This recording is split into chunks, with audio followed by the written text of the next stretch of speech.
The Chris Evans Breakfast Show with Sky. Ross Kemp Living with starts tonight on ITV. Please welcome Ross Kemp. Coldest night for 7 years, coincidentally, and it was a whiteout. We spent the night with Jamo and Connor.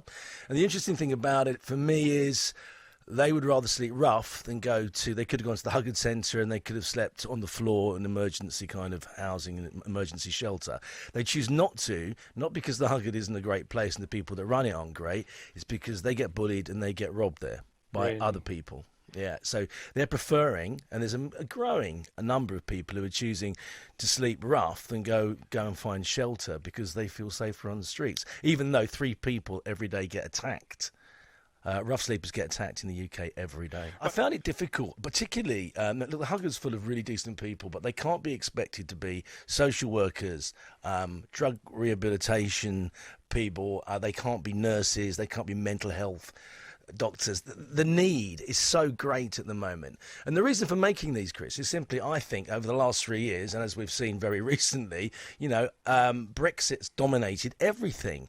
And we've taken our eye off the ball. While we were waiting and discussing our future was happening, and it isn't pretty. And if you want to see what's been happening, please watch these 4 shows. It's like, what's been stuffed under the carpet, we've put a little mag light on, and we're looking at it, and it isn't pretty. 185 people stabbed to death last year. That's the highest number of people that have ever been stabbed since we started recording the number of people killed with knives in 1946. The murder rate for 18-year-olds has gone up by 75% in the last 2 years.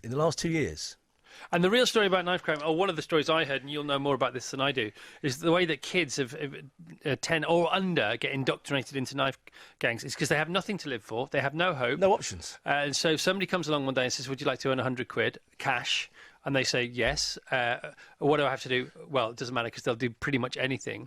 And they say, just take this package somewhere else. And it's a package of, it's a brown paper envelope. And they take the package, and the person who's given them 100 quid to take the package is also organised for them to be hijacked, that same person. So they get hijacked, then they have to come back and say, look, I got robbed.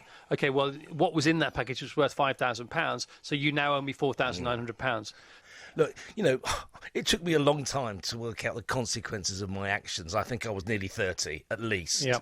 How can you understand the consequences of your actions when you're 10, 11, 12, 13, 14? And I'm in Belmarsh at the moment making a documentary where I'm meeting young men who are serving 25 years before parole for murder or for joint venture in a murder.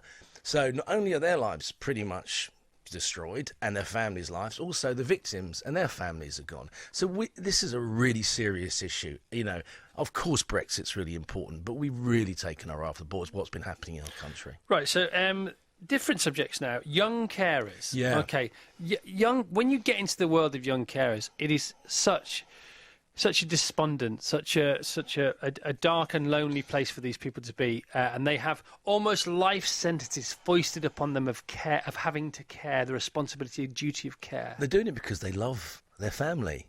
The average age of young carer in the UK is 12 years old, but some are as young as 4. Right? You got kids. I've got a 4-year-old. I can't see my 4-year-old looking after me. My job is to look after him.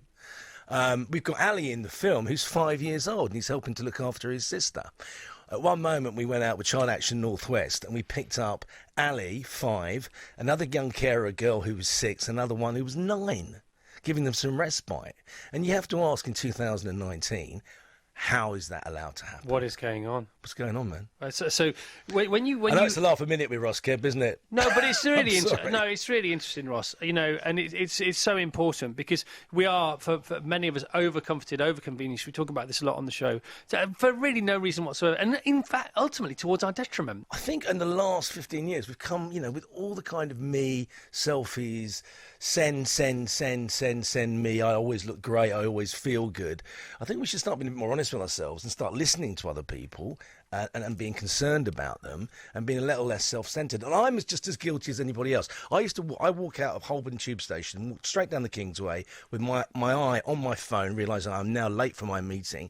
And I just suddenly started seeing more and more people sleeping in bags. And I went, how can the homeless minister say the rough sleeping minister as well, say there are less people sleeping rough. It's because they've changed the way they count them. Yeah. They do a snapshot. Yeah. One night, they go send someone out to count them, and if they don't see any, it's a zero count. Tell us about your episode of gambling addiction. It's about online gambling. And, fair play to the Big Six. They've actually said they're going to give, I think, 1% over the next 4 or 5 years. They're going to give that to people who have become addicted to online gambling. And I put my hands up. Yeah, I used to have a punt at the races. You can go to a casino, but it closes. The races close. Bookies close eventually. But your smartphone's with you 24/7, and it's easy for some people to become, heavily reliant on gambling or addicted to it. So it's just pointing out that some people don't. Most people don't, in fact, and most people know when to stop, but some people don't. So we're just looking at that. Okay, when you went to the races, Yes. we go to Windsor nighttime races Mondays at Windsor, fantastic fun in the summer.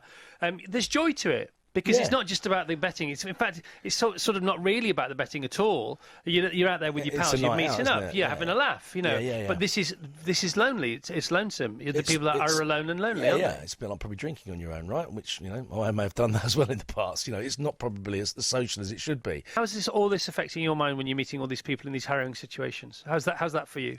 I don't know. Look, my dad was a copper and my mum was a hairdresser. I think that's the perfect connection. So you're used to listening to people and having a bit of a conversation with you. And if you have to ask them hard questions, you can. Right. Okay. Do you feel like you need to download at all? Do you have? I think I've never ruled out going and see something and talking about it. We do TRIM, trauma risk management, which is something we learnt off the Marines when we were out in Afghan.